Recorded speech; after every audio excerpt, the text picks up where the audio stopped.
क्या हाल है आप लोगों का?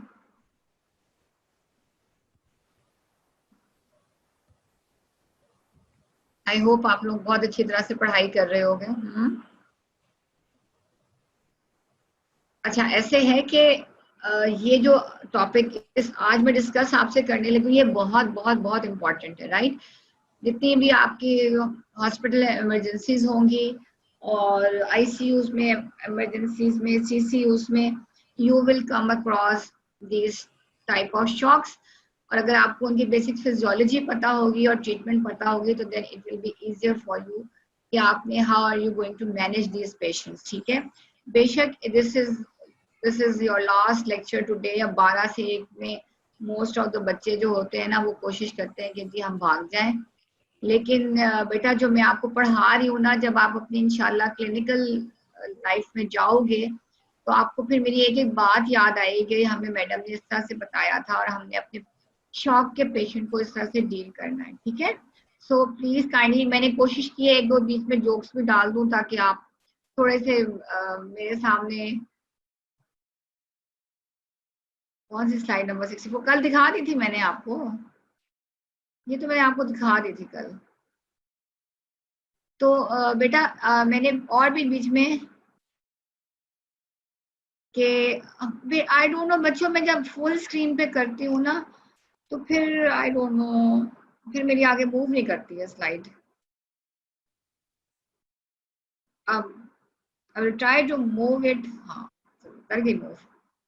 चलो गुड। ये आपको मैंने कल दिखाया था, लेकिन प्लीज मैं आपको सिर्फ चाहती हूँ कि आप मेरे साथ इंटरेक्ट करते रहो, सुनते रहो जो मैं बता रही हूँ। This topic is very important. This is the last topic in circulation but it is the most important topic. ठीक है, अच्छा। So yesterday we discuss about progressive shock में क्या क्या होता है।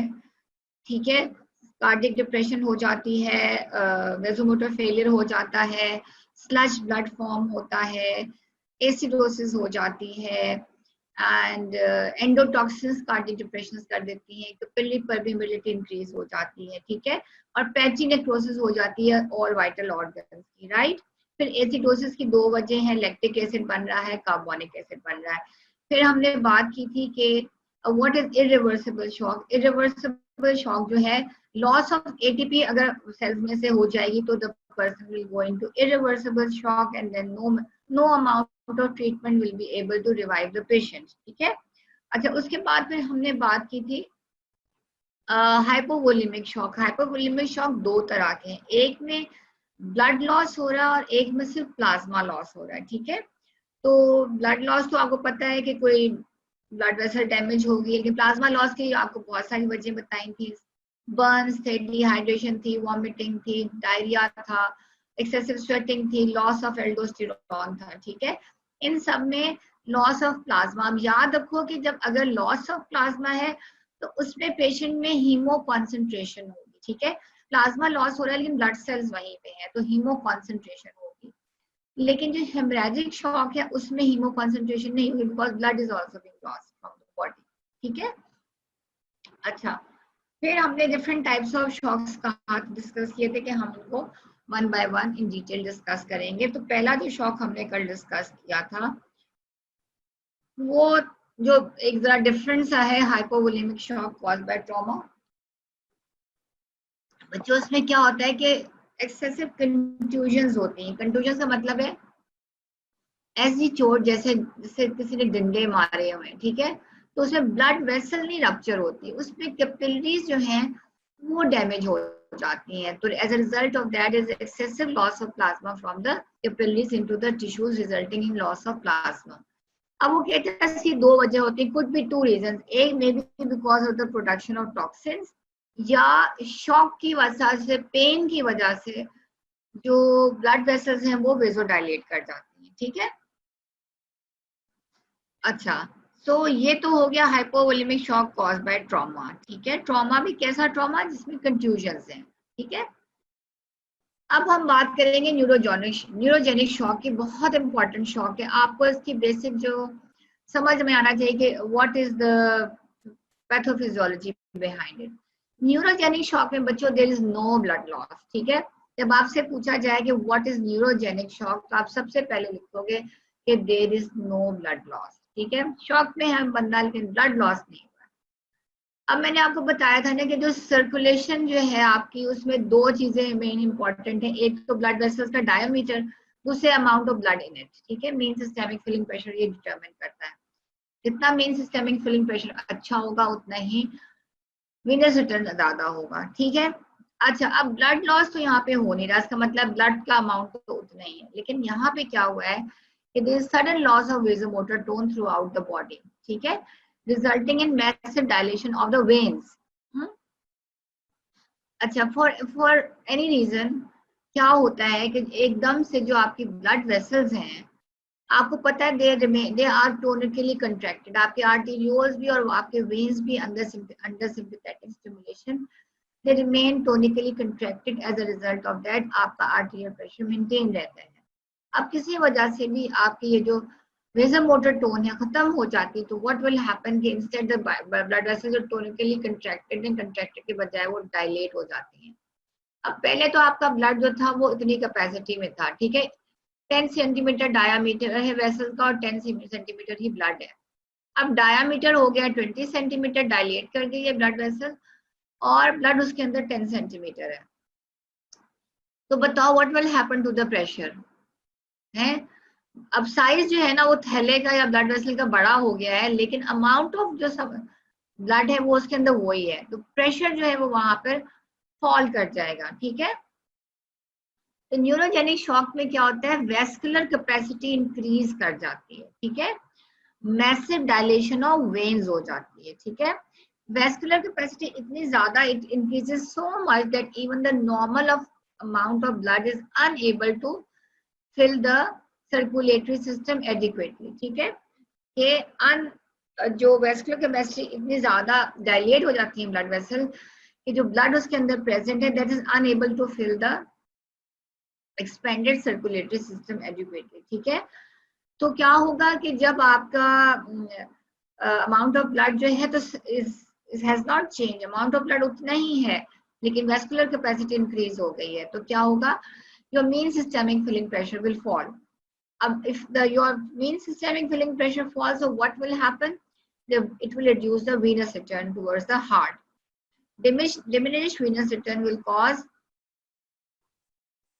diminished cardiac output. ठीक है, and this diminished venous return caused by venous dilation is called venous pooling of blood. ठीक है, this is called venous pooling of blood. बहुत important है न्यूरोजेनिक शॉक। अमूमन सिनेरियोज आ जाते हैं कि जी क्या हुआ है पेशेंट को और किस टाइप का शॉक है। मैं आपको कॉजेज बताऊंगी, फिर आप बताओ, आपको पता चलेगा कि सिनेरियोज कैसे आएंगे। आपने न्यूरोजेनिक शॉक में याद रखना है कि there is no blood loss and there is increase in vascular capacity.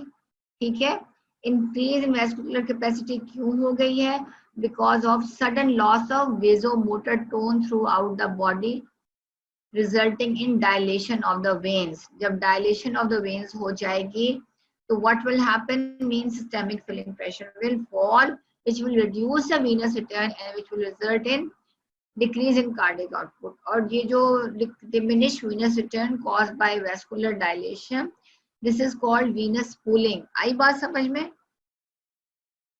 अच्छा, अब सिनेरियो क्या है, न्यूरोजेनिक शॉक कब होता है। अब आपको सिनेरियो आ जाएगा, डीप जनरल एनेस्थीसिया। अगर आप एक एनेस्थेटिस्ट हो और आपने पेशेंट को एनेस्थीसिया ज्यादा लगा दिया है, तो what will happen, it will depress the vasomotor centre. ठीक है, मेडुल्ला ऑब्लोंगेटा में जो आपका वेसोमोटर सेंटर है वो डिप्रेस हो जाएगा। ठीक है, resulting in loss of sympathetic tone, और जब सिंपैथेटिक टोन लूज हो जाएगी तो वेन्स आपकी डायलेट कर जाएंगी। राइट, फिर क्या दूसरी वजह क्या हो सकती है कि जनरल एनेस्थीसिया होता है ना, कि पूरी बॉडी को आप एनेस्थेटाइज करें। एक होता है स्पाइनल एनेस्थीसिया, उसमें सिर्फ आप स्पाइनल कॉर्ड के लेवल पे आप एनेस्थेटाइज कर रहे हो। ठीक है, और आप सिंपैथेटिक नर्वस सिस्टम को एनेस्थेटाइज कर रहे हो, तो भी अगर आपने ज्यादा एनेस्थेटाइज कर दिया है तो there will loss of vasomotor tone.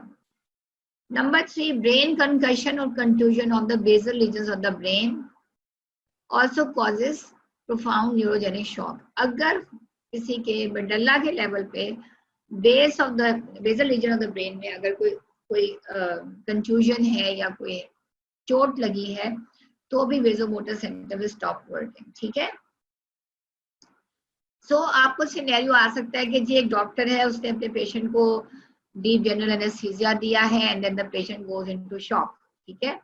तो अगर तो वो सर्जन ने कोई ब्लड वेसल्स नहीं काट छोड़ी तो वो हाइपोवोलेमिक शॉक होगा। अदरवाइज अगर पेशेंट को अभी आपने ऑपरेट नहीं करना शुरू किया है, सर्जरी स्मूथली जा रही है और पेशेंट एकदम से शॉक में चला गया है, तो उसका मतलब है कि आपने उसको एनेस्थीसिया ज्यादा दे दिया है, या पेशेंट के स्पाइनल एनेस्थीसिया में आपने गड़बड़ कर दी है, या पेशेंट को कोई हेड इंजरी हुई है बेसल रीजन पे, ठीक है।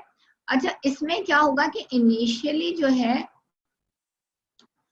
वेसोमोटर इनिशियली फ्यू मिनट्स के लिए वेसोमोटर स्टिमुलेशन होगी बिकॉज ऑफ द बेरोरिसेप्टर रिफ्लेक्स, लेकिन अल्टीमेटली क्योंकि वेसोमोटर सेंटर डैमेज हो गया है, if ischemia is longer than 5 to 10 minutes then there will be total inactivation of the vasomotor center, ठीक है। समझ में आ गया, क्लियर हो गया। न्यूरोजेनिक शॉक बहुत इंपॉर्टेंट है, इसमें ब्लड लॉस नहीं होता, इसमें वेस्कुलर कैपेसिटी इंक्रीज कर जाती है और इसमें वीनस पूलिंग हो जाती है, वीनस रिटर्न कम हो जाता है, मीन सिस्टेमिक फिलिंग प्रेशर कम हो जाता है, ठीक है।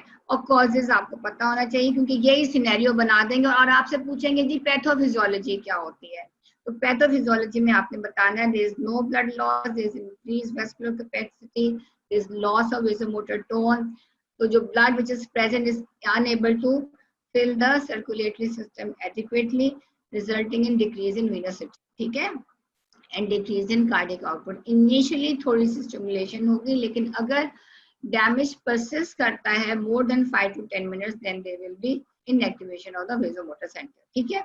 अच्छा, दूसरा शॉक जो है वो है आपका बच्चों एनाफाइलेक्टिक शॉक। दूसरा शॉक क्या है आपका? Anaphylactic shock and histamine shock. ये भी शॉक आप you come across very frequently अपने आप medical life and you will be seeing lots of patients coming to you and who are in anaphylactic shock, ठीक है। एनाफाइलेक्सिस आप लोगों ने ब्लड में पढ़ी हुई है। एनाफाइलेक्सिस क्या होता है? जब एंटीजन एंटीबॉडी रिएक्शन होता है तो sometimes it becomes so severe कि जो आपके बेसोफिल्स हैं और मास्ट सेल्स हैं they start liberating histamine which is resulting in vasodilation. Vasodilation होगी तो person will go into shock, ठीक है। Anaphylactic shock and histamine shock दोनों एक ही तरह के हैं। इसमें कार्डिक आउटपुट भी डिक्रीज हो रहा है और आर्टियल प्रेशर इज आल्सो डिक्रीजिंग, ठीक है। और वजह क्या हो सकती है कि अगर किसी को आपने पेशेंट को आपने बहुत ज्यादा इंट्रावेनस इंजेक्शंस लगा दिए हैं हिस्टामिन के, तो आप वो that person will go into histamine shock. या दूसरी कॉज क्या हो सकती है? वो है आपकी एलर्जिक रिएक्शंस, ठीक है। अच्छा, क्या होता है एनाफाइलेक्टिक शॉक में कि देयर इज अब आपसे पैथोफिजियोलॉजी जब पूछी जाएगी कि जी एक पेशेंट आपके पास आया है, सिनेरियो आपको ऐसे आएगा कि आपके पास एक पेशेंट आया है, उसको हिस्ट्री थी कि उसको बुखार था, तो वो एक क्वैक के पास गया और उसने कहा कि मुझे बुखार है, तो क्वैक ने उसको पेनिसिलिन का इंजेक्शन दे दिया without giving a test dose, ठीक है। So without giving a test dose तो वो पेशेंट चला गया इनटू एनाफाइलेक्टिक शॉक। या कोई एलर्जी की हिस्ट्री होगी पेशेंट की और सिवियर एलर्जी हो गई है and the patient has gone into anaphylactic shock, ठीक है। तो उसमें फिर आपने पैथोफिजियोलॉजी अब बताना है कि this patient is having anaphylactic shock और इसको या हिस्टामिन शॉक हो गया है। उसमें क्या होता है, इसकी पैथोफिजियोलॉजी आपने बतानी है। When an antigen enters the circulation, there is an antigen antibody reaction. What will happen due to antigen antibody reaction? जो बेसोफिल्स जो ब्लड में हैं और मास्ट सेल्स जो पेरिकेपिलरी टिश्यूज में पड़े हुए हैं, they will release a large amount of histamine, ठीक है। अब what will this histamine do? अच्छा, अब इस हिस्टामिन के 3 एक्शंस हैं, आपने 1 2 3 बताने तीनों। नंबर 1 क्या होगा? वेन्स डायलेट कर जाएंगे। हिस्टामिन रिलीज जो हुई है from the basophils which are present in the blood and mast cells which are present in the pericapillary tissue से क्या होगा, हिस्टामिन रिलीज होगी एंड नंबर 1 वेन्स डायलेट हो जाएंगी। जब वेन्स डायलेट होंगी तो क्या होगा कि वैस्कुलर कैपेसिटी इंक्रीज हो गई, ठीक है। नंबर 2 क्या होगा, डायलेशन ऑफ आर्टेरियोल्स हो जाएगी, आर्टेरियोल्स भी डायलेट कर जाएंगे। When the arterioles will dilate, what will happen? The arterial pressure will fall, ठीक है। नंबर 3 चीज क्या होगी, कैपिलरी परमेबिलिटी विल इंक्रीज। आपको पता है हिस्टामिन जो है that increases the capillary permeability which will result in loss of fluid and protein into the tissue spaces, ठीक है। So एंटीजन एंटीबॉडी रिएक्शन से बेसोफिल और mast cell they release histamine. Histamine के 3 इफेक्ट्स बताने हैं आपने। वेन्स डायलेट कर गई हैं तो venous capacity, vascular capacity increase हो गई है जस्ट लाइक न्यूरोजेनिक शॉक, ठीक है। आर्टेरियोल्स भी यहाँ पे डायलेट कर जाते हैं resulting in decrease in peripheral resistance and arterial pressure. Number 3 capillary permeability due to histamine जो है वो आपकी इंक्रीज कर जाएगी resulting in loss of plasma and fluid proteins into the tissue spaces, resulting in decrease in venous return, decrease in cardiac output, and the person will die in minutes, right? चलो जी, थोड़ी सी आपको मैं entertain भी कर दूं साथ साथ, उर्दू पढ़ के बता दूं जिनको उर्दू नहीं पढ़ना आती। कॉलेज स्टूडेंट का इंतकाम, जैसे what you people do with us. Examiner ने मुझे इम्तिहान में वो सवाल दिए जो मुझे बिल्कुल नहीं आते थे, मैंने भी खूब बदला लिया और ऐसे ऐसे जवाबात दिए जिनकी समझ एग्जामिनर के वाले साहब को भी नहीं आ सकती। Yes, that's what you people do. हाँ, ऐसे जवाब लिखते हो कि आप समझ में आते कि ये सवाल क्या था और जवाब क्या आ रहा है। ऐसे करते हो ना आप। अच्छा चलो आगे चलते हैं। तो आपको न्यूरोजेनिक शॉक की समझ में आ गई और एनाफाइलेक्टिक शॉक की भी आपको पैथोफिजियोलॉजी समझ में आ गई, ठीक है। आपको यूजुअली सिनेरियो आएगा इनमें और फिर पैथोफिजियोलॉजी आपसे पूछी जाएगी और ट्रीटमेंट पूछी जाएगी, ठीक है। तीसरा इंपॉर्टेंट शॉक जो है वो आपका सेप्टिक शॉक है, ठीक है। सेप्टिक शॉक को किसी जमाने में we used to call it blood poisoning, ठीक है। And after cardiogenic shock, cardiogenic shock का मतलब है the heart is not working and the patient is going into shock. उसके बाद दूसरा one of the very common causes of shock in modern hospitals is the septic shock. Septic shock में क्या होता है कि bacterial infection जो है it gets disseminated to many areas of the body through blood, ठीक है, from one tissue to another causing extensive damage, ठीक है। Septic shock कैसे होता है? As the name indicates, पहले उसको blood poisoning कहते थे। It is widely disseminated to many areas of the body through the blood from one tissue to another via blood, ठीक है, causing extensive tissue damage, ठीक है। Most of the cases of septic shock they are caused by gram positive bacteria, ठीक है, and then followed by endotoxins released from the gram negative bacteria. तो mostly जो shock है septic shock that is caused by gram positive bacteria. अब जी septicaemia कैसे होता है? Septicaemia सबसे पहले तो डॉक्टर्स करते हैं। कैसे भला?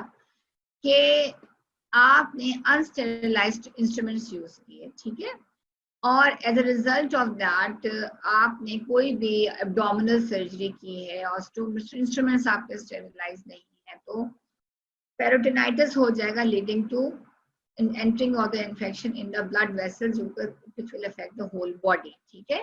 यूजुअली आपको सिनेरियो आ जाता है कि डॉक्टर्स तो usually has sterilised instruments they use, but जब इलीगल अबॉर्शंस के लिए पीपल गो टू द दाइयां एंड दाई हैंडल केसेस जो होते हैं उसमें जो दाइयां होती हैं वो दे यूज अनस्टेरिलाइज्ड इंस्ट्रूमेंट्स, ठीक है। तो that leads to peritonitis and septicaemic shock. Number 2 वजह क्या होती है कि पेरिटोनाइटिस हो जाता है पेशेंट को अगर उसकी गॉड फॉरबिड कोई जीआईटी में कोई इंटेस्टाइन रप्चर कर गई है, अपेंडिक्स रप्चर कर गई है या कोई डिजीज हो गई है, इन्फेक्शन है या वोन्स हैं, ठीक है, तो पेरिटोनाइटिस हो जाता है। नंबर 3 किस सिनेरियो क्या आ सकता है कि जिस स्किन का स्ट्रेप्टोकोकल या स्टेफिलोकोकल इन्फेक्शन है तो बेटा वो भी अगर स्प्रेड कर जाए तो it leads to septicaemic shock. Then there is generalised gangrenous infection resulting from gas gangrene bacilli, ठीक है।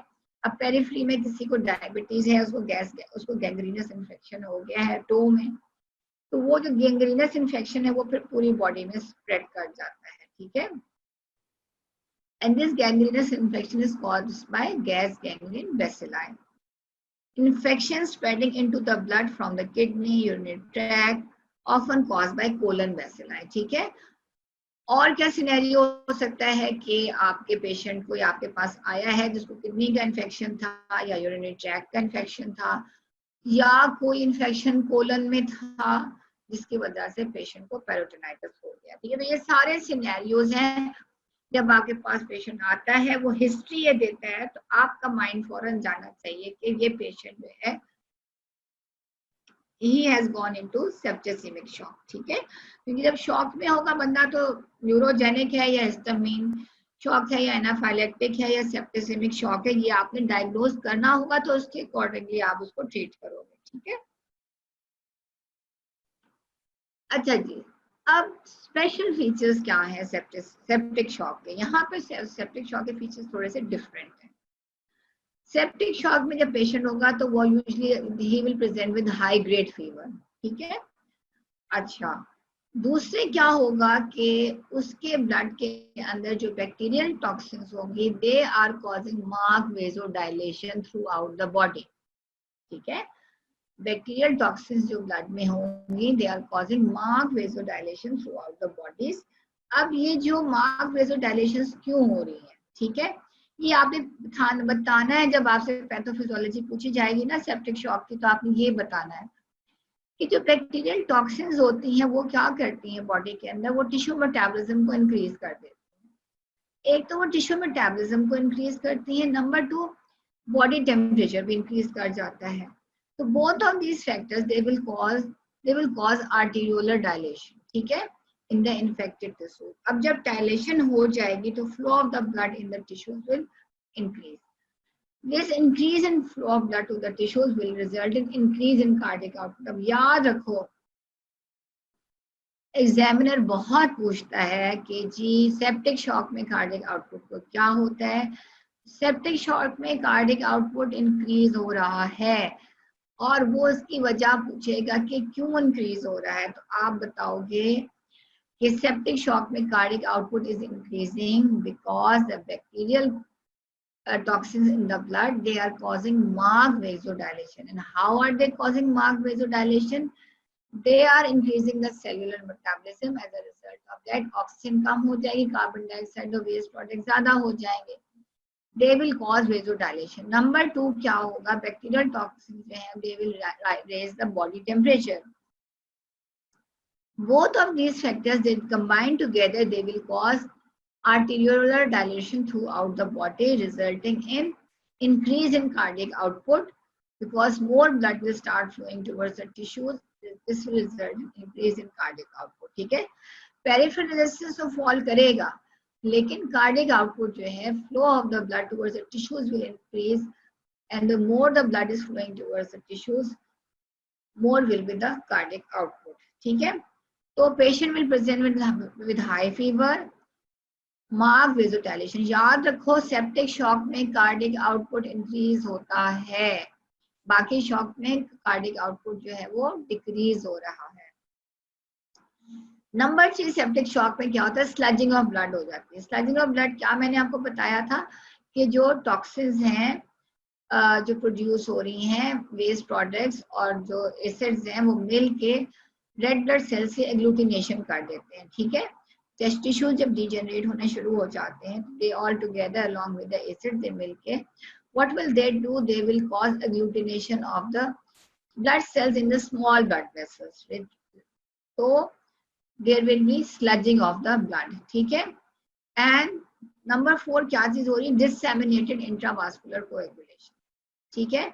disseminated intravascular coagulation क्या है, formation of small clots in all the circulation, ठीक है। अब क्या होगा जब ब्लड क्लॉट्स बनने शुरू हो जाएंगे सर्कुलेशन के अंदर तो इसका मतलब है कि जितने भी क्लॉटिंग फैक्टर्स हैं वो आपके यूज अप हो गए in forming the clots. As a result of that patient जो है उसको जब जब आपके क्लॉटिंग फैक्टर्स सारे यूज अप हो जाएंगे in forming the clots, what will happen, clotting factors की डेफिशिएंसी हो जाएगी बॉडी में, leading to haemorrhages in the gut wall of the intestinal tract. क्योंकि सबसे ज्यादा जो ससेप्टेबल एरिया होता है वो आपका गट वॉल की ब्लड वेसल्स हैं जहां पे हेमरेज शुरू हो जाएगा। ठीक है, सो सेप्टिक शॉक बहुत इंपॉर्टेंट है। सेप्टिक शॉक में बहुत सवाल आते हैं, बहुत सिनेरियोस आपसे पूछे जाते हैं।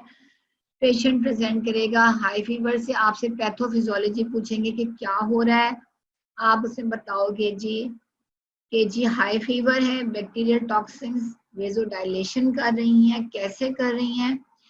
एक तो वो सेलुलर मेटाबॉलिज्म को इंक्रीज कर रही है, नंबर 2 बॉडी टेम्परेचर इंक्रीज हो रहा है, तो this will result in arteriolar dilation in the infected tissues. ठीक है, this will increase the cardiac output. याद रखो सेप्टिक शॉक में कार्डियक आउटपुट इंक्रीज होता है। फिर स्लजिंग ऑफ ब्लड हो रही है। ठीक है, डिजेनरेटिंग टिश्यूज जो है वो एग्लूटिनेशन कर रहे हैं ब्लड सेल्स की। डिसेमिनेटेड इंट्रावास्कुलर कोएगुलेशन, डिसेमिनेटेड का मतलब होता है कि सारी सर्कुलेशन के अंदर वेसल्स के अंदर कोएगुलेशन हो जाती है, ब्लड क्लॉट्स बन जाते हैं।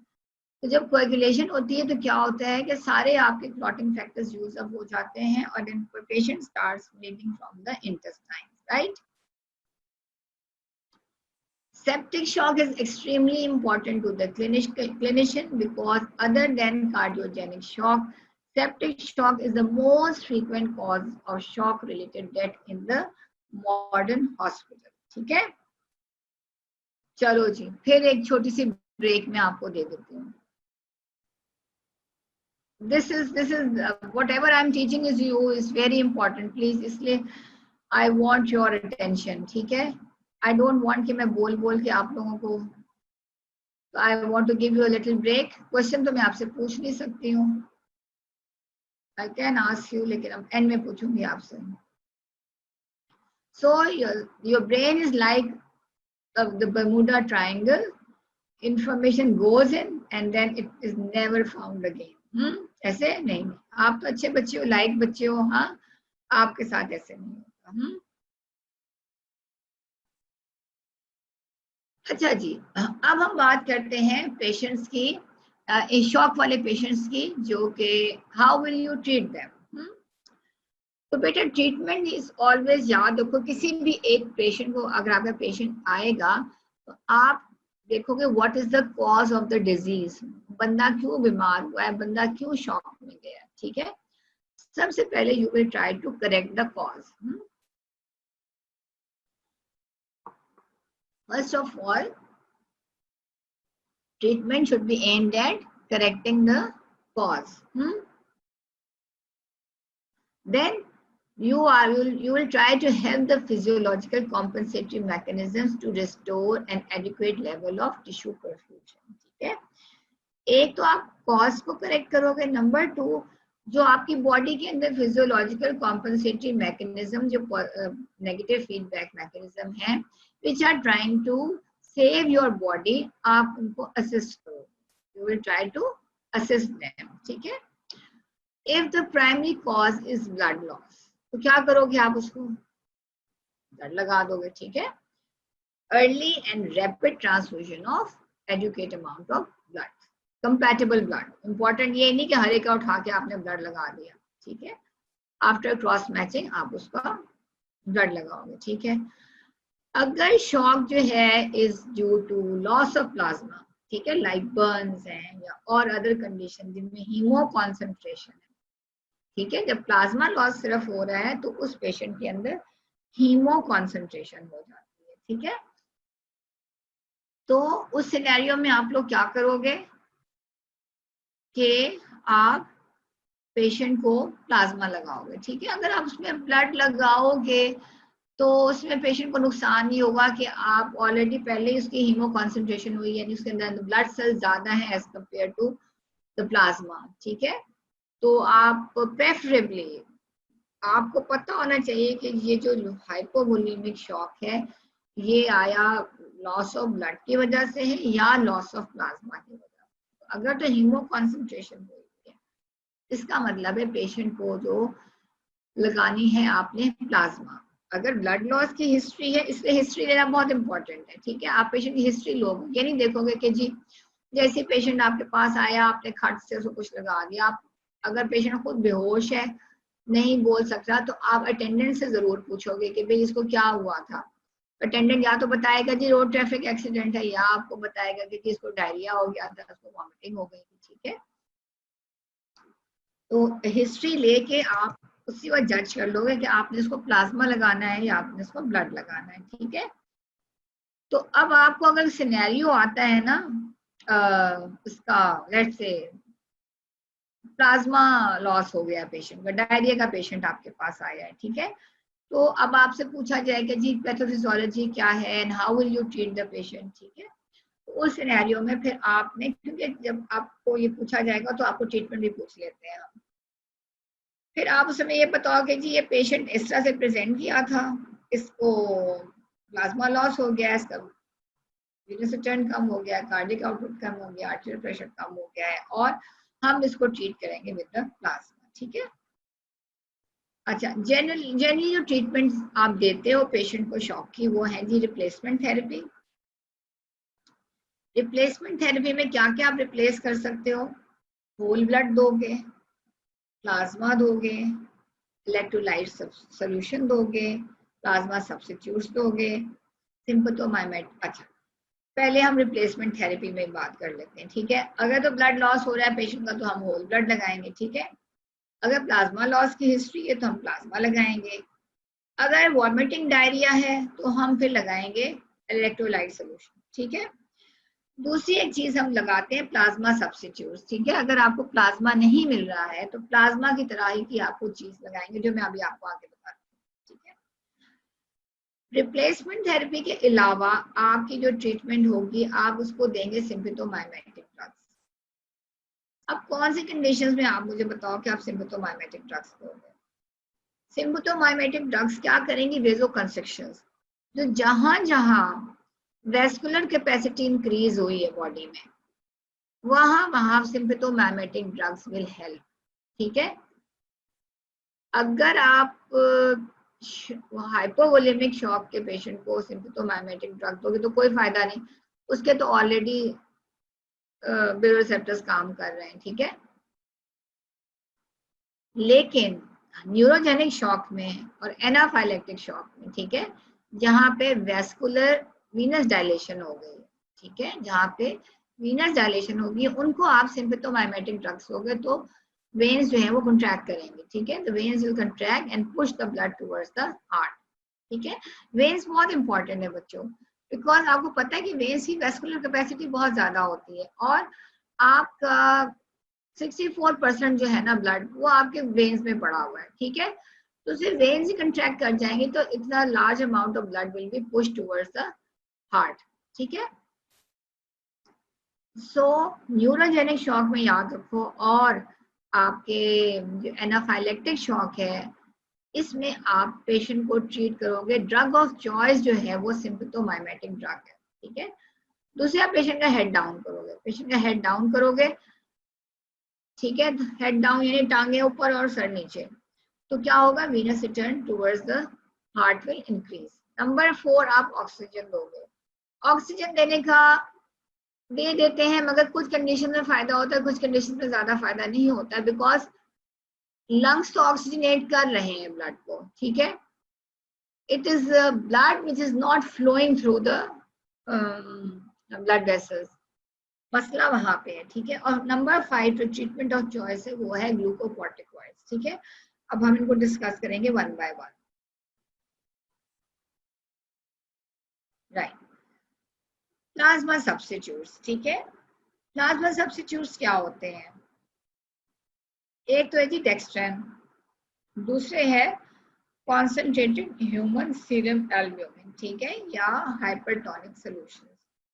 तो डेक्स्ट्रैन क्या होती है? डेक्स्ट्रैन जो सर्टेन बैक्टीरिया हैं वो सिक्रिएट करते हैं डेक्स्ट्रैन, ठीक है। Which is a by product of their growth. Dextran की ये फायदा है कि डेक्स्ट्रॉन जो है they are large in size, ठीक है, they are large polysaccharide polymer of glucose and as they are in large in size, so they do not cross the blood capillaries, ठीक है, so they will replace plasma proteins as colloid osmotic agents, ठीक है। Dextran is a plasma substitute which is produced by certain bacteria as a byproduct of their growth. Dextran जो है it is a large polysaccharide polymer of glucose, इतना बड़ा होता है कि it does not cross the capillary vessels, capillary pores. So they act like plasma proteins, ठीक है, and they act like colloid osmotic agents. They prevent loss of fluid from the capillaries, ठीक है। Number 2 क्या है आपका, concentrated human serum albumin and other hypertonic solution। फिर patient को आपने सीरम एल्ब्यूमिन दे दिया। Yes, albumin is very important. Albumin जो है prevent loss of fluid from the capillaries, वो होल्ड करके रखेगा वाटर। इसी तरह से अगर आप हाइपरटोनिक सॉल्यूशन दोगे तो क्या होगा कि आपने ब्लड के अंदर हाइपरटोनिक सॉल्यूशन डाला, ठीक है, तो क्या होगा कि ब्लड जो है टिश्यूज में से जो फ्लूइड है वो निकल के आपके ब्लड वेसल्स में एंटर हो जाएगा, ठीक है। Blood will move from water will move from higher concentration towards lower concentration। अब ब्लड के अंदर आपने हाइपरटोनिक सॉल्यूशन डाला है तो इंटरस्टिशियल स्पेसेस और टिश्यूज से फ्लूइड निकल के it will enter the circulation. Circulation में एंटर हो जाएगा तो ब्लड वॉल्यूम सर्कुलेशन में बढ़ जाएगा, लेकिन उसका नुकसान ये होगा कि आपके टिश्यूज भी और इंटरस्टिशियल टिश्यू स्पेसेस डिहाइड्रेट हो जाएंगे। तो जो कुछ भी आपने लगाना है ना, आपने बहुत ध्यान से लगाना है। Things are not that simple, ठीक है। आपने ध्यान लगाना है कि आपने अगर हाइपरटोनिक सॉल्यूशन दे रहे हो तो इतना दो कि उस बंदे की टिश्यूज जो है वो सेल्स डिहाइड्रेट ना हो जाए, ठीक है। तो ये हो गए plasma substitutes which act like plasma and plasma proteins and which act as osmotic agents which prevent loss of fluid from the blood vessels into the tissues, ठीक है। तो डेक्स्ट्रैन हुआ, एल्ब्यूमिन हुई, हाइपरटोनिक सॉल्यूशंस हुए, they will prevent loss of fluid from the blood vessels। Sympathomimetic drugs कौन सी हैं? Epinephrine and norepinephrine, ठीक है। They are effective with neurogenic shock and anaphylactic shock, right. Exam में बहुत पूछा जाता है, एमसीक्यू में, एससीक्यूज में, वाइवा में कि जी आप एनाफाइलेक्टिक और न्यूरोजेनिक शॉक को कैसे ट्रीट करोगे, तो आप सिम्पथोमाइमेटिक ड्रग्स दोगे which are epinephrine and norepinephrine, जो कि आपकी वैस्कुलर कैपेसिटी को डिक्रीज करेंगे, वेन्स को आपकी वो कंट्रैक्ट कर देंगे, vascular capacity will decrease and venous return will increase. अच्छा जी, एपिनेफ्रिन और नॉरएपिनेफ्रिन के अलावा एक और ड्रग है डोपामिन। डोपामिन भी आप बहुत यूज करोगे, ठीक है। डोपामिन जो है इट इज ऑल्सो वेजोएक्टिव सब्सटेंस, यानी कि इट ऑल्सो कंस्ट्रिक्ट आर्टरीज, ठीक है। लेकिन डोपामिन की इंटरेस्टिंग बात ये है कि ये डोपामिन जो है ना आपके सेरिब्रल, कोरोनरी और रीनल आर्टरीज को डायलेट करता है, but it constrict arteries of the skin, skeletal muscles and flanking area, ठीक है। डोपामिन जो है वो आपके सेरिब्रल ब्लड वेसल्स को, आपके हार्ट के ब्लड वेसल्स को, आपके रीनल आर्टरीज को डायलेट करता है, और आपकी जो आर्टरीज हैं स्किन की, स्केलेटल मसल्स की, फ्लैंकिंग एरियाज की, उनको कंस्ट्रक्ट करता है। And this is a treatment of choice in the cardiogenic shock. बच्चों जो क्वेश्चन आपके दिमाग में राइज होते हैं ना वो आप लिख लिया करो, फिर मैं आपको एंड में पूछ लूँ। Head down position when the pressure falls too low in most type of shock, especially in hemorrhagic and neurogenic shock. Placing the patient with the head at least 12 inches lower than the feet helps in promoting venous return, thereby also increasing the cardiac output. This head down position is the first essential step in the treatment of many types of shock, ठीक है। Patient को आपके head down करने का फायदा क्या होगा कि venous return will increase। Oxygen therapy में आपको पहले बता चुकी हूँ। Giving the patient oxygen to breathe can be of beneficial can be of benefit in some instances. The problem in most cases of type of shock is not inadequate oxygenation of the blood by the lungs. Lungs तो oxygenate कर रहे हैं, लेकिन it is the inadequate transport of the blood after it is being oxygenated. ठीक है? अच्छा. Role of glucocorticoids, ये भी बहुत एग्जाम में आता है और बहुत पूछा जाता है. ठीक है? What is the role of glucocorticoids in treating shock? Glucocorticoids क्या हैं आपके? डेक्सामेथासोन, प्रेडनिसोलोन, जो आजकल कोरोना के पेशेंट्स को ट्रीट किया जा रहा है ना, और माशाल्लाह पेशेंट्स जो है रिकवर भी कर रहे हैं कोरोना के, वो ग्लूकोकॉर्टिकॉइड से रिकवर कर रहे हैं. तो शॉक में भी पेशेंट को जो है ग्लूकोकॉर्टिकॉइड जो है वो हेल्प करते हैं. ठीक है? इसमें क्या होता है कि दे इंक्रीज, अब शॉक में क्या कर रहे हैं ग्लूकोकॉर्टिकॉइड्स? एक तो वो they are increasing the strength of the heart. ठीक है? In the late stages of shock. Late stages of shock में ग्लूकोकॉर्टिकॉइड्स आप ठकाक करके लगा दोगे तो बहुत फायदा होगा पेशेंट को. It will increase the strength of the heart contraction. ठीक है? दूसरे ग्लूकोकॉर्टिकॉइड्स क्या कर रहे हैं? They are stabilising the lysosomes. ठीक है? and thus they are preventing release of lysosomal enzymes in the cytoplasm of the cells. ठीक है? Number 3 glucocorticoids क्या कर रहे हैं? They are helping in aiding in the metabolism of glucose by the severely damaged cells. ठीक है? अब आपने याद है, आपने पढ़ा था कि प्रोग्रेसिव शॉक में ग्लूकोज की मेटाबॉलिज्म कम हो जाती है, इंसुलिन की effectivity decreases. So what are glucocorticoids doing? They are actually helping in the metabolism of glucose by severely damaged cells. तो 3 important functions हैं glucocorticoids के जो आपको आने चाहिए. Number 1, it increases the strength of contraction of the heart in late stages of shock. Number 2, क्या है? Glucocorticoids जो हैं वो स्टेबलाइज कर रहे हैं लाइसोसोम्स को. ठीक है? और number 3, it is helping in aiding the metabolism of the glucose by severely damaged tissues. ठीक है? ये बहुत इंपॉर्टेंट है ग्लूकोकॉर्टिकॉइड्स का रोल. ओके, तो हमने पढ़ लिया कि जी शॉक क्या होता है. शॉक की डेफिनेशन क्या है? Decrease in nutrition and oxygen to the tissues and decrease in removal of the waste from the tissues. ठीक है ना? ये आपकी सर्कुलेटरी शॉक की डेफिनेशन है. सर्कुलेटरी शॉक की हम बात कर रहे हैं. ठीक है? इस सर्कुलेटरी शॉक में पेशेंट चला गया है, उसकी डेफिनेशन क्या है कि न्यूट्रिएंट सप्लाई नहीं हो रहे और वेस्ट रिमूव नहीं हो रहा. Right? This is your circulatory shock. अब हम बात करेंगे सर्कुलेटरी अरेस्ट की. एग्जामिनर अक्सर आपसे पूछ लेता है कि सर्कुलेटरी शॉक और सर्कुलेटरी अरेस्ट में क्या फर्क है. राइट? तो अगर आपको डेफिनेशन आती है तो आप बड़े आराम से बता दोगे कि जी सर्कुलेटरी शॉक तो ये है कि जी न्यूट्रिशन ना सप्लाई हो रही ना वेस्ट रिमूव हो रही. ठीक है? सर्कुलेटरी अरेस्ट क्या होता है? सर्कुलेटरी अरेस्ट में बच्चों द ब्लड स्टॉप्स फ्लोइंग. बहुत इंपॉर्टेंट है सर्कुलेटरी अरेस्ट. सर्कुलेटरी अरेस्ट के पेशेंट्स आपके पास बहुत आएंगे जिनको आप बचाने की कोशिश करोगे सर तोड़.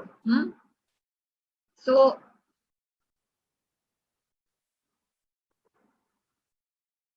सर्कुलेटरी अरेस्ट में क्या हो रहा है कि the blood stops flowing. Circulatory shock में blood has not stop flowing. The amount of nutrients which are reaching the tissues is not sufficient. And फिर वहाँ पे आपके वेस्ट प्रोडक्ट्स जो हैं, क्योंकि ब्लड फ्लो है स्लोड डाउन. सर्कुलेटरी शॉक में ब्लड फ्लो जो है वो स्लो हो जाता है, तो waste products instead of being remove वो वहाँ पे एक्यूमुलेट होना शुरू हो जाते हैं. ठीक है? Due to slow flow of blood. Circulatory arrest में बच्चों ब्लड फ्लो स्टॉप्स कब होगा? when the person goes in cardiac arrest या ventricular fibrillation. ठीक है? दोनों situations में the blood will stop flowing in the circulation. ठीक है? stand still हो जाएगा blood. what is the reason? अब फिर आपने कोई गड़बड़ कर दी. अगर आप एनेस्थेटिस्ट हो तो आपने एनेस्थीसिया लगाया बेचारे पेशेंट को, लेकिन उसमें ऑक्सीजन बहुत थोड़ी दी है. ठीक है, या फिर आपने उसको एनेस्थीसिया ज्यादा लगा दिया है, तो the person will go into cardiac arrest और ventricular fibrillation and he will go into circulatory arrest. ठीक है, सो आप बराए मेहरबानी बहुत सारा खुदा के वास्ते, जब आप अगर आप एनेस्थेटिस्ट बनते हो तो ये नहीं कि आप, एनेस्थेटिस्ट की टेंडेंसी होती है जी बातें करते रहते हैं, गप्पे मारते रहते हैं, और उनको ये नहीं पता चलता कि जी हमने ऑक्सीजन कम कर दी है पेशेंट की, ऑक्सीजन लगा गया, ठीक है, या एनेस्थीसिया ज्यादा लगा दिया, तो the person will go into circulatory arrest. और भी सर्कुलेटरी अरेस्ट की बहुत सारी कॉजेज हैं, इलेक्ट्रिक शॉक है and so many other things, लेकिन जो मेन जो आप लोगों से कंसर्न है वो ये है कि आपने एनेस्थीसिया में गैस में ऑक्सीजन कम कर दी है या एनेस्थीसिया ज्यादा लगा दी है। ठीक है, ट्रीटमेंट कैसे करोगे अब आप सर्कुलेटरी अरेस्ट की इन सिनेरियोज में? आप रिमूव, अगर तो एनेस्थीसिया ज्यादा लगा दिया तो एनेस्थीसिया कम करोगे, ठीक है, ऑक्सीजन ज्यादा दोगे, ठीक है, फिर आप अप्लाई करोगे कार्डियोपल्मोनरी रिससिटेशन, जो हमने पढ़ा था एरिथमिया के चैप्टर में, सीपीआर करोगे। ठीक है, सीपीआर करने का ये फायदा होता है बच्चों कि आप जो बोन्स हैं, स्टर्नम ऊपर है और नीचे आपकी वर्टेब्रा है और उनके बीच में पड़ा है आपका हार्ट, तो जब आप कंप्रेस करोगे तो आप क्या करने की कोशिश कर रहे हो? आप ये करने की कोशिश कर रहे हो कि हार्ट में से ब्लड निकले और फ्लो करे इनटू द कोरोनरीज। जब आप हार्ट को कंप्रेस करोगे तो what are you trying to do? दो बोन्स के बीच में आप हार्ट को कंप्रेस कर रहे हो ताकि हार्ट जो है वो पंप करे, आर्टिफिशियली आपको पंप कर रहे हो, so that the blood flow into the coronaries increases and heart should start working. ठीक है, तो आप एनेस्थीसिया रिमूव करोगे, हार्ट को आप सीपीआर करोगे और आप उसको ऑक्सीजन लगाओगे। ठीक है, अब वो कहते हैं what is the effect of circulatory arrest on the brain. अब बंदा कोई सर्कुलेटरी अरेस्ट में चला गया तो आपको पता है, ये तो कॉमन सेंस की बात है कि आपको पता है कि अगर तो थोड़ी देर का अरेस्ट है तो बंदा सर्वाइव, एंड अगर लॉन्ग है तो ब्रेन डैमेज हो जाएगा, वेजिटेबल हो जाएगा बंदा। हाँ, तो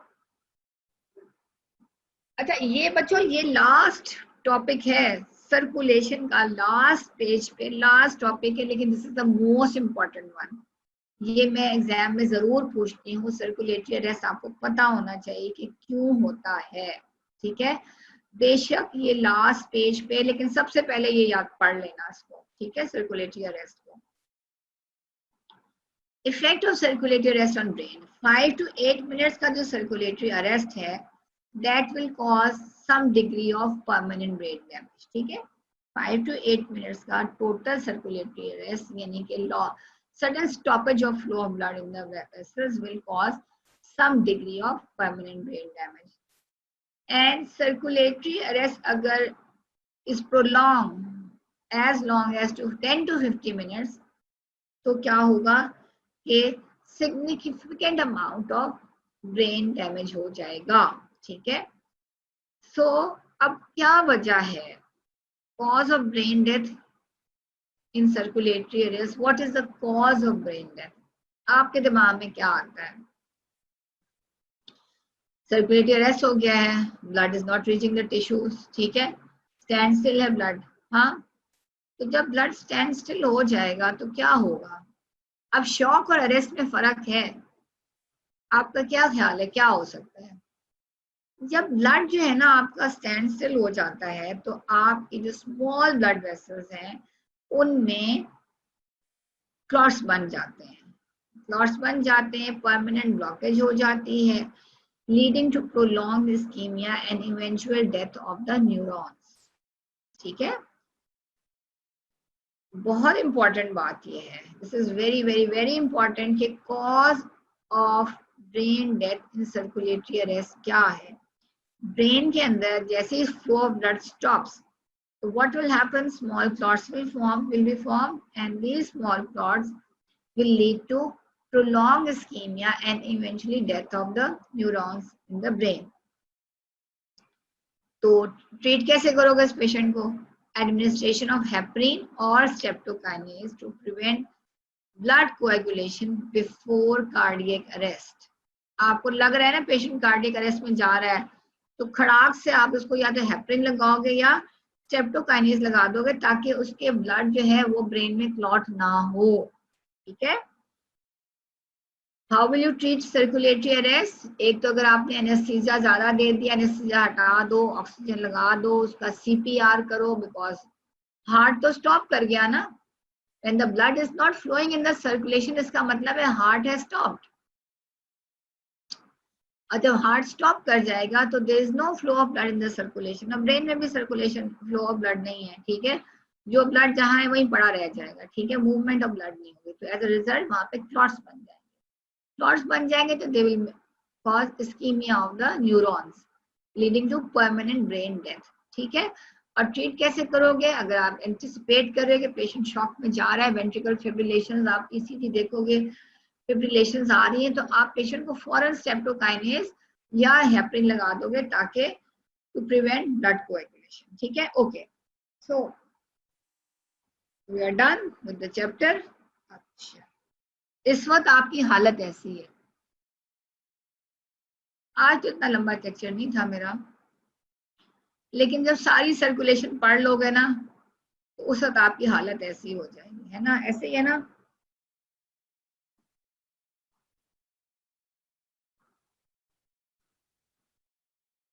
अच्छा जी, बच्चों को जरा सा अनम्यूट कर दें प्लीज।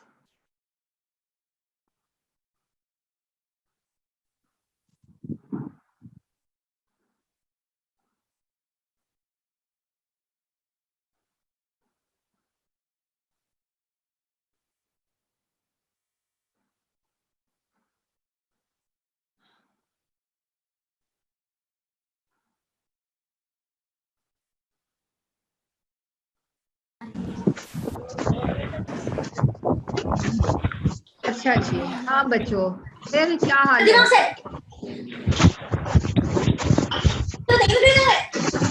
नहीं समझ में आई है?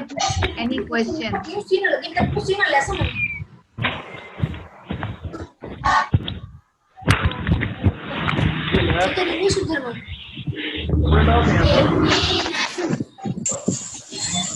बेटा देखो, जब इनिशियली सेप्टिक शॉक में क्या होता है, एंड में तो सब कुछ खत्म हो जाएगा ना, एंड में तो बंदा फिर रेस्ट में चला जाएगा, ठीक है।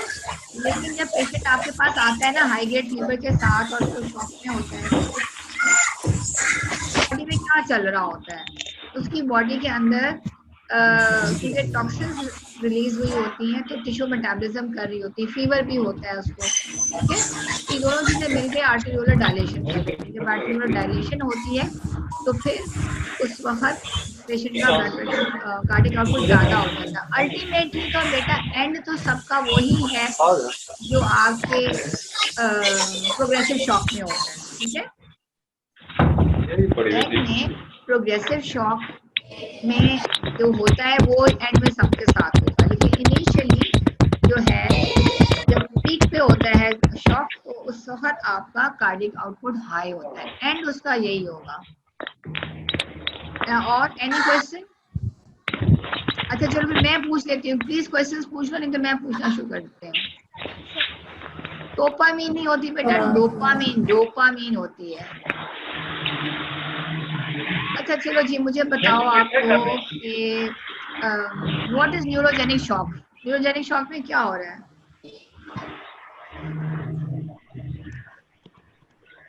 जी बताओ बच्चों।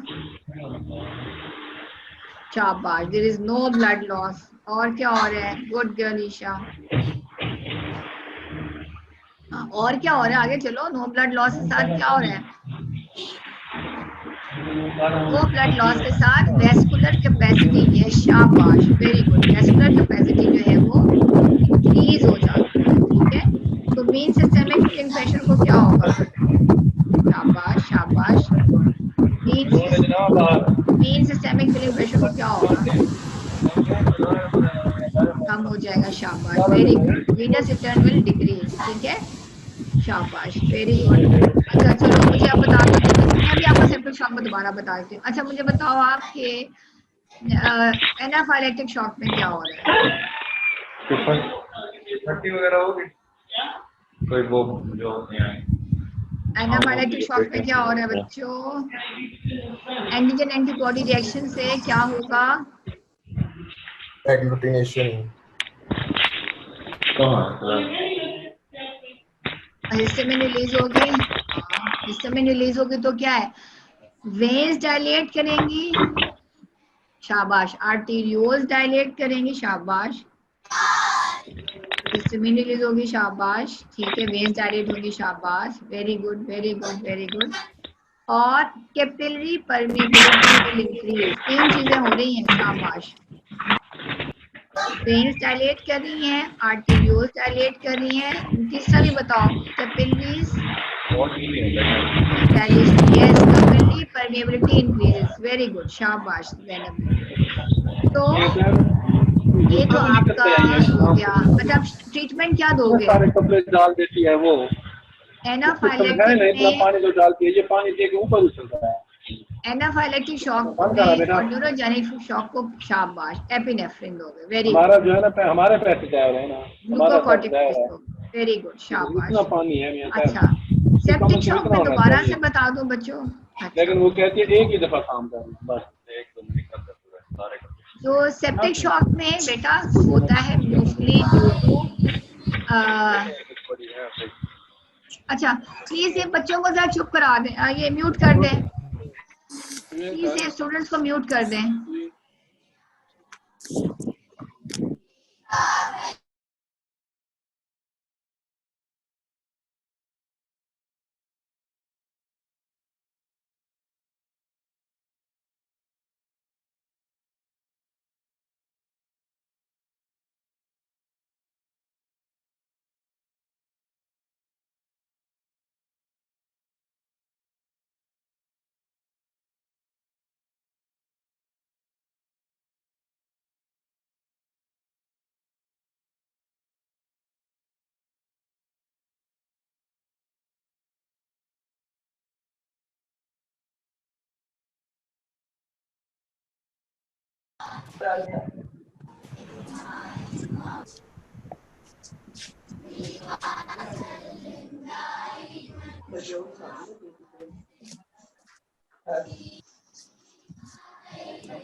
आपको मेरी आवाज आई जो मैंने आपको बताया है सेप्टिक शॉक?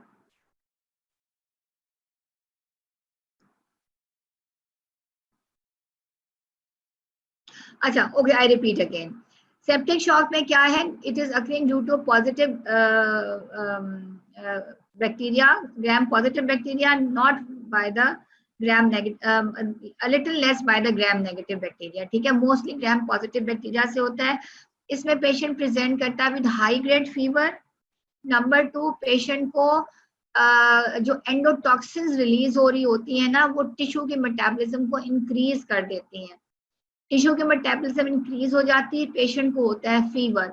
इन 2 वजह से पेशेंट की आर्टेरियोल्स डायलेट कर जाती हैं। जब आर्टेरियोल्स डायलेट करेंगी तो कार्डियक आउटपुट इंक्रीज हो जाएगा। ठीक है, आर्टेरियोल्स डायलेट करेंगी, flow of blood towards the tissues will increase and cardiac output will increase. Number 3 क्या होता है कि जो फ्लो ऑफ ब्लड जो है टिश्यूज स्लजिंग हो जाती है। स्लजिंग क्या है, जो टिश्यूज डीजेनरेट कर रहे होते हैं वो ब्लड को क्लॉट कर देते हैं, ठीक है। तो as a result of that सारी बॉडी के अंदर डिससेमिनेटेड इंट्रावास्कुलर कोएगुलेशन हो जाती है। डिससेमिनेटेड इंट्रावास्कुलर कोएगुलेशन की वजह से क्या होता है कि आपके क्लॉटिंग फैक्टर्स सारे ब्लड को क्लॉट कर देते हैं, तो थोड़े हो जाते हैं। जब वो थोड़े हो जाते हैं तो बंदा जो है ना start bleeding from the intestine, ठीक है। अब बताओ एनी क्वेश्चन, एनी क्वेश्चन? ये याद रखो कि कार्डिक आउटपुट इंक्रीज होता है, पेरिफेरल रेजिस्टेंस कम हो जाता है इसमें आपके सेप्टिक शॉक में, ठीक है। आर्टेरियोलर डायलेशन होती है, ठीक है।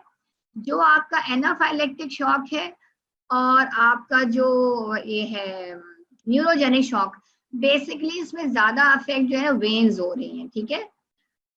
आर्टेरियोल्स भी इफेक्ट होती हैं लेकिन वेन्स का बड़ा इंपॉर्टेंट रोल है। यहाँ पे सेप्टिक शॉक में ना टिश्यू के लेवल पे आपकी डायलेशन हो रही होती है ना, क्योंकि टिश्यूज आपके एक्टिव हो जाते हैं ना, मेटाबॉलिज्म वहाँ पे ज्यादा हो रही है, तो टिश्यूज के लेवल के ऊपर आपकी मेटाबॉलिज्म ज्यादा हो रही होती है, तो आर्टेरियोल ज्यादा डायलेट कर जाते हैं, जिसकी वजह से पेरिफेरल रेजिस्टेंस कम हो जाता है लेकिन कार्डिक आउटपुट जो है वो आपका इंक्रीज हो जाता है। और स्लजिंग ऑफ ब्लड है, डिसेमिनेटेड इंट्रावास्कुलर कोएगुलेशन, ठीक है। Any other question? अब मेरा ये आपके साथ सर्कुलेशन होगी खत्म और इंशाल्लाह अब हम शुरू करेंगे रेस्पिरेशन, ठीक है। और रेस्पिरेशन में भी इंशाल्लाह कुछ मैं आपके साथ लेक्चर्स लूंगी, ठीक है। ओके, थैंक यू बच्चों, खुदा हाफिज।